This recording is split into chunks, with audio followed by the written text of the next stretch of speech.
Theme રાખવાનું અમારું એક જ મુખ્ય કારણ હોય છે કે દેવગઢ બારિયા અને દેવગઢ બારિયાની આજુબાજુમાં અમુક વિસ્તારોમાં ગામ હોય છે. દાહોદ જિલ્લાની અંદર ટોટલી ગામો હોય છે. તે લોકો તિરુપતિ બાલાજી ભગવાનના દર્શન કરી શકે એ પણ અમારા ગણપતિના સ્વરૂપમાં. અને તેનું મુખ્ય કારણ એ હોય છે કે અમુક વૃદ્ધો હોય છે, દિવ્યાંગ હોય છે, તે લોકો જઈ શકતા નથી અને અમુક લોકોની સારી કન્ડિશન પણ નથી હોતી કે તે જઈને દર્શન કરી શકે. તો તે કારણથી રાધે ગોવિંદ ગણેશ યુવક મંડળ દર વર્ષની જેમ આ વર્ષે પણ તિરુપતિ બાલાજીની થીમ આપણા ગુજરાત રાજ્યના દાહોદ જિલ્લાના દેવગઢ બારિયા સિટીની અંદર અહીંયા રાધે ગોવિંદ યુવક મંડળ દ્વારા એની સુંદર પ્રસ્તુતિ રજૂ કરવામાં આવી છે. આપ જોઈ રહ્યા છો તિરુપતિ જે બાલાજી મંદિરનું આખું થીમ આધારિત છે.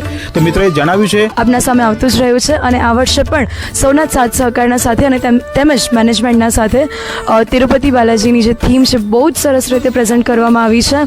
અને માત્ર ટીમ કે માત્ર મેનેજમેન્ટ જ નહીં, અમારા જે ભક્તો છે અને નોટ જસ્ટ અમારા સોસાયટીના ભક્તો, ઇવન આટલા આજે 7 થી 8 દિવસ થયા અને જેટલી પણ પબ્લિક આવી છે પ્રસન્ન થઈને ખુશ થઈને અહીંયાથી ગઈ છે.